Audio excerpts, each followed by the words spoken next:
Ella es la profesora Lizzy Rodenas, historiadora, docente, escritora, con su último libro, Yo soy Artigas, y aquí realiza este micro que seguramente tendrá material para el próximo libro, ¿no? En este caso es la historia de mujeres nuestras, mujeres que hicieron historia. Hola Lizzy, ¿cómo estás? Buenos días. Buen día, María. ¿Cómo están ustedes? Bien, Buenos un días a gusto en todos. escucharte. ¿Hola?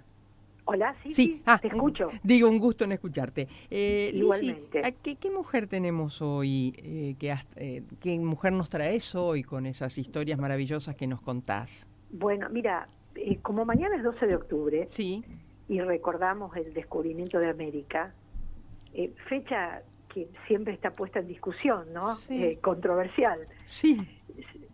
Pero bueno, fue una de Cada las... tanto viste que nos bien descubren y nos encubren. realmente. Yo tengo más esto es una opinión personal, ¿no? Sí. Este, no, no comparto esas visiones de un indigenismo a ultranza. Ujú. eh, digamos, la historia no es una lucha entre héroes y villanos, no están los malos de un lado, los buenos del Mm. otro. Y esto de pensar en el español malo y el indio bueno es, a mi entender, digamos, es mover el eje de la discusión, es decir, toda conquista y todo descubrimiento implica sangre, Mm. que la hubo. Eh, pero fue el descubrimiento de América fue quizá una de las epopeyas más grandes en la historia de la humanidad, ¿no? Es como la humanidad sea noticia una parte de la humanidad sea noticia de la existencia de la otra. Bueno, ahí hubo de todo, hubo encuentro, desencuentro, dominación, pero también hubo penetración de una parte de la humanidad con la otra, es Ujú. decir, es un tema complejo. Mm. Pero de ahí yo tengo una posición más, a mi entender, respeto todas las opiniones, pero una posición más equilibrada en el sentido de que España le dio mucho a América y América le dio mucho a España y generó un mundo nuevo en este nuevo mundo descubierto hace 500 años. Pero bueno, esa Sí. sería un motivo para otro micro. Mm. Pero en este contexto, creo que la figura de Isabel de Castilla es fundamental. Ajá. Que fue la reina de España y la que escucha a Colón y la que conecta con Colón y le da pie, le da pista para incursionar hacia lo que eran las Indias orientales, donde Europa occidental se proveía de las especies y, y iniciar el viaje de Oriente por Occidente, sin saber que había un continente en el medio. ¿Cómo era la Europa? Una breve introducción. ¿Cómo era la Europa y la España del siglo XIV y del siglo XV? Europa en el siglo XIV y en el siglo XV salía de la Edad Media. ¿Qué fue la Edad Media? Que es una construcción teórica, la han hecho los historiadores para poder explicarla. Es el periodo comprendido entre la caída del Imperio Romano en el 476, ya de la era cristiana, y 1492, que es el descubrimiento de América. ¿Cómo estaba caracterizada la Edad Media? Hay distintos periodos dentro de la Edad Media, la alta, la media y la baja Edad Media. El sistema político de la Edad Media fue el feudalismo, como organización social y político, que se caracterizó por una fragmentación del poder político y del poder territorial. El feudalismo se organizó en torno a la posesión de la tierra, que eran los feudos, y lazos de vasallaje entre los nobles y los reyes y el pueblo. ¿Existían los reyes? Sí existían los reyes, pero el rey estaba en lo que era la cima de la pirámide feudal. Un señor feudal era vasallo de otro, y otro a su vez de otro, y de otro, y ese otro hasta llegar a la cima de la pirámide feudal donde estaba el monarca. Este sistema creó profundas tensiones y competencias por el poder entre los señores feudales, porque no todos tenían el mismo poder. Y obviamente se disputaban esas cuotas de poder entre ellos y con el rey. Fue muy poderosa el rol de la Iglesia Católica. Hubo en este periodo, en la última Edad Media, un periodo de malas cosechas, hambrunas y epidemias que provocaron gran mortandad y despoblación. La crisis condujo a revueltas campesinas y conflictos que debilitó a los señores feudales. Toman en este momento, en este momento de gran turbulencia, tuvieron un gran rol la naciente burguesía. ¿Quiénes eran los burgueses? Eran una especie, para que me entiendan, una especie de clase media que no eran pobres y dependientes como los siervos, pero tampoco terratenientes como los nobles y el clero. Y no vivían en los feudos, bajo el dominio del señor feudal, sino en las ciudades, en los ya constituidos burgos que ya se habían consolidado en Europa 3 o 4 siglos antes. Aquí se inicia la llamada modernidad. Este feudalismo, este sistema que estoy describiendo, se muestra incapaz para liderar y solucionar los conflictos. ¿Qué amerita el momento histórico? Una autoridad fuerte y consolidada. Los reyes en este momento se desprenden del mundo señorial y comienzan a atender sus necesidades. Van a concentrar en sus manos los resortes de la administración y el monopolio de la fuerza. El nuevo orden, esto entra en colisión con los señores feudales que se ven que no quieren resignar su poder. El nuevo orden, este nuevo orden, el de los reyes, el que van a querer liderar este proceso de cambio, necesitan de los burgueses que son los que tenían el dinero y van en auxilio de los reyes para domar el poder de los nobles que competían con la monarquía. Esta nueva relación entre reyes y burguesía tampoco fue fácil, como todo proceso histórico. Yendo a la provincia ibérica, a la península ibérica, la península ibérica estaba dividida en 5 reinos: Castilla, Aragón, Castilla hacia el oeste, Aragón hacia el este, Portugal más hacia el oeste, Navarra, que era el pequeño reino que estaba sobre los Pirineos, y el último reducto moro, que era el reino de Granada bien al sur. Este es el contexto histórico, el escenario donde nuestra Isabel llega al mundo, en un mundo convulsionado. Isabel nace en Castilla, un jueves santo, un 22 de abril de 1451. Era hija del rey Juan II de Castilla y de Isabel de Portugal. O sea, Portugal formaba parte de la península ibérica, se va a separar de España mucho tiempo después. Por eso después se reparten con Portugal el poder, ¿no? Exactamente. La madre era una princesa portuguesa, Isabel de Portugal. Era una mujer, ¿por qué me detengo en estos detalles? Un poco para explicar la personalidad de Isabel.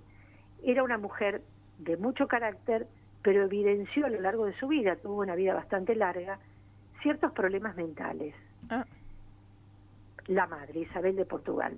Ella tiene el mismo nombre de la madre, cosa rara porque no se le ponía a los infantes el mismo nombre de los padres. Nace con el título, Isabel, con el título de infanta, porque el príncipe de Asturias, o sea, el heredero, era su hermano mayor Enrique. No les quiero hacer mucho lío, pero para que me sigan, porque tiene que ver con la historia de ella, era su hermano Enrique del primer matrimonio de su padre, que tenía 27 años más que ella. 2 años después de su nacimiento, en 1451, su madre, la reina, da luz a su hermano menor, Alfonso, por lo que ella queda relegada al 3er lugar en la lista de en la sucesión. Claro. Cuando tenía 4 años, apenas 4 años, fallece su padre y le sucede su hermano Enrique IV. Eran tiempos muy problemáticos, volviendo a lo que describía hace un momento, con la nobleza, que si bien estaba hackeada, tenía todavía mucho poder y le disputaba poder al rey. Los primeros años, ella y su madre se van de la corte. La corte, digamos, Castilla no tenía una corte fija, era una corte itinerante. Los reyes iban de ciudad en ciudad. Las manda a vivir Enrique IV a Arévalo, a una localidad donde había un castillo, ahí dentro de misma Castilla. son años muy difíciles para ella, porque era una corte pobre, era un castillo donde no tenía las mejores condiciones físicas, incluso hasta tienen problemas de orden económico. Es una niña, yo te diría que es una niña sufrida, introvertida, muy observadora. Aprendió a observar y a callar, y eso fue un plus luego cuando tiene que asumir grandes responsabilidades, porque aprendió a callar, a observar, a sacar sus propias conclusiones y luego poder negociar. Esta primera infancia de ella fue vital en su personalidad. Pero a los 10 años de esto que estoy contando, el rey Enrique IV manda llamar a su madrastra, porque no era su madre Isabel de Portugal, él era hijo, recuerdo, del primer matrimonio del rey, las manda a llamar en la corte, que en ese momento estaba en el Alcázar de Segovia. Ahí ya tenía 10 años, un poquito más, y ahí toma contacto con el poder real, con las intrigas de la corte. Pese a ello, digamos, fíjate vos lo que es la naturaleza del poder, María, ¿no? Lo que tienen que atravesar a veces las personas que toman grandes responsabilidades. La madre, que insisto, era una señora que evidenciaba algunos desequilibrios mentales, al mismo tiempo era una mujer muy astuta, y durante la primera infancia rodeó a sus hijos, tanto a Isabel como a Alfonso, el hermano menor, con una corte de preceptores donde ella se nutrió de un muy buen de una muy buena formación intelectual. Isabel sabía leer y escribir, tuvo acceso a los clásicos, tuvo una infancia dura y triste, pero fue al mismo tiempo absorbió todo lo que y tuvo contacto con lo mejor de la intelectualidad de la época. En Segovia tiene contacto con el poder real y con las intrigas de la corte. Se agrega otra situación. Su hermano, el rey Enrique, no había concebido un hijo varón. Impotente lo llamaban a sus espaldas. Es conocido como el rey Enrique IV impotente. Y como siempre sucede en las mejores familias, en las familias reales también, aparece una heredera, la famosa Juana la Beltraneja, que es la que le va a disputar el poder a Isabel, que es una hija ilegítima, al no poder, fíjate vos lo que son, en todas las épocas se cuecen habas, ¿no? La reina tiene una hija con un favorito de la corte, con Beltrán de la Cueva, por eso se la llama Juana la Beltraneja. O sea, Juana es fruto de los amoríos de la reina, que es su cuñada, con el favorito del soberano Beltrán de la Cueva. Ahí ella se da cuenta que la sucesión es un camino escarpado, apenas entrado en la adolescencia, pero tiene la convicción de que ella es la legítima heredera de la corona de Castilla. Recordemos que en el siglo XV los matrimonios reales eran una herramienta política que forjaban alianzas entre los reinos. O sea, esta gente no se podía casar con quien quisiera.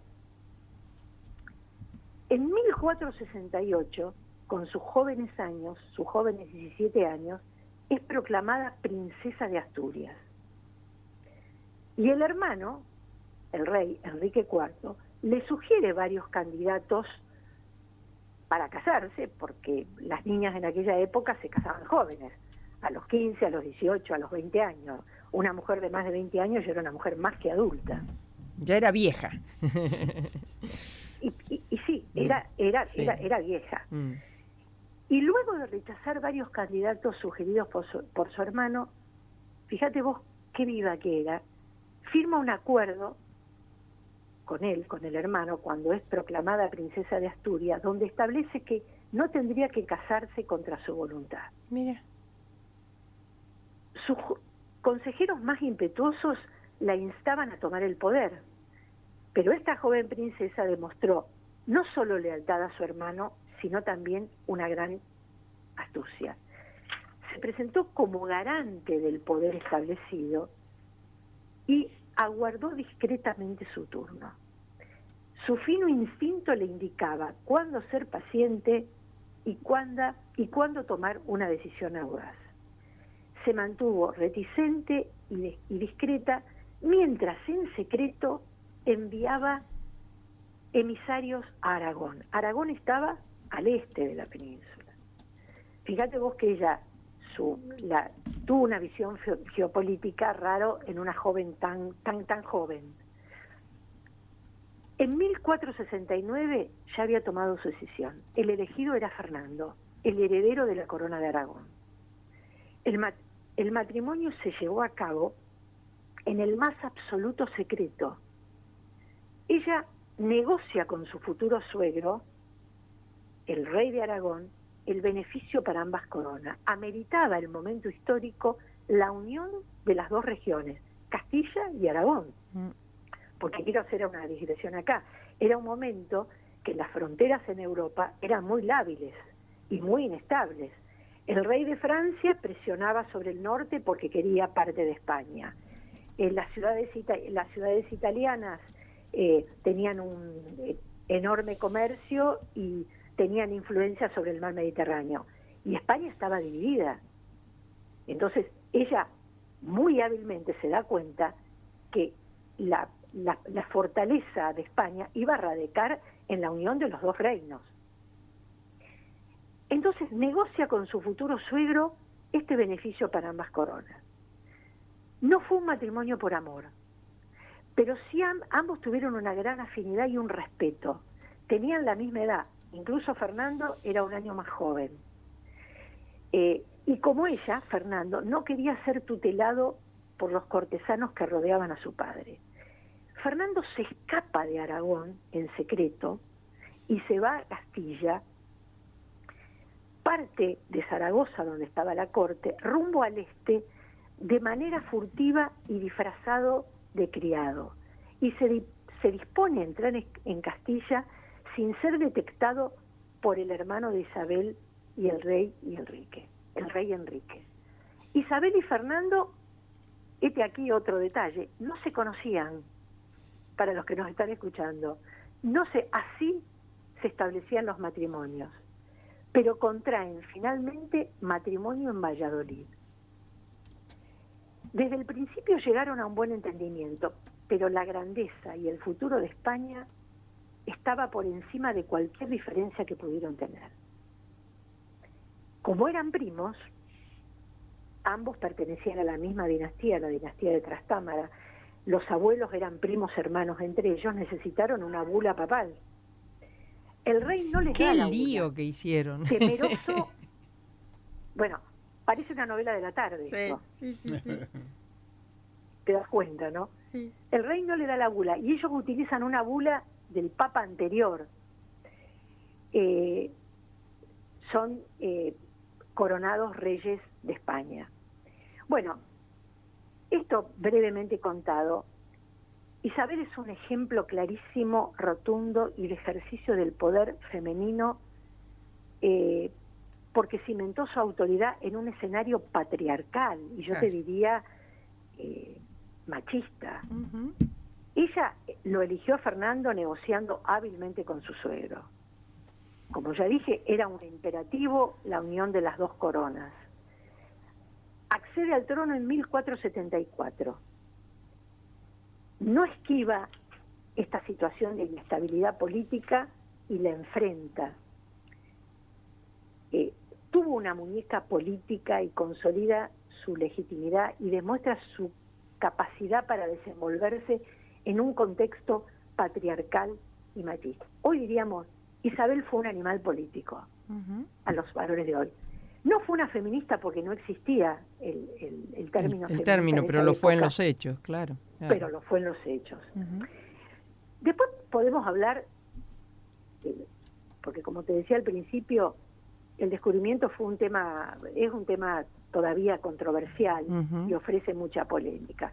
Podemos hablar de los puntos oscuros de este periodo, la expulsión de los judíos, en aras de la unificación de la fe religiosa. Uh-huh. Esta medida, además de brutal, eliminó de la sociedad española quizá los únicos grupos que hubieran podido recoger el impulso de aquel primer capitalismo, deterioró la prosperidad de muchas comunidades, también lo que significó la Inquisición, ¿no? Claro. Casi una policía secreta de la corona. Pero en lo bueno y en lo malo, estos cambios deben atribuirse a este matrimonio real, que reorganizaron la administración del imperio, concluyeron la reconquista con la toma del último baluarte moro en Granada. Isabel y Fernando llegaron a constituir una pareja de raras condiciones políticas. Pocas veces se vio en la historia de España una vinculación tan fecunda como la de Isabel y Fernando, porque muchas veces también se dio una coyuntura tan favorable. Claro, es como decimos, claro, fueron las personas adecuadas en el momento adecuado. Claro. Lisi, muchísimas gracias. Seguramente vamos a seguir ahondando, ¿no? en esta persona, esta mujer, que allá en los tiempos lejanos fue la que le creyó a Colón, la que le puso la plata, le puso la gente para llegar aquí a estas tierras, ¿no? Así es. Fíjate vos a veces cómo se dan estas situaciones en la historia, ¿no? Y fue una mujer muy joven. Sí.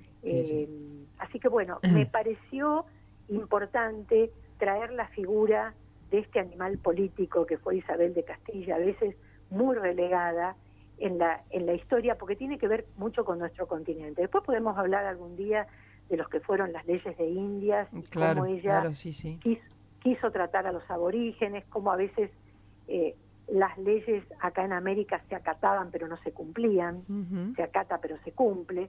Pero me parece interesante ahondar sobre la figura de Isabel en esta vida tan sufrida y cómo las circunstancias la llevaron al trono de España y bueno, pudo desplegar es reina durante 30 años, muere con 53 años. Fue una gran mujer, en lo bueno y en lo malo. Gracias, Lisi, abrazo muy grande. Igualmente para vos. La profesora Lisi Rodenas con este micro Mujeres que hicieron historia. 8 de la mañana, 2 minutos, la temperatura, registro de las 7, vamos a esperar la actualización, estamos en 17 grados, 81, vamos por una máxima de 31 con tormentas, algunas fuertes, a partir de la tarde.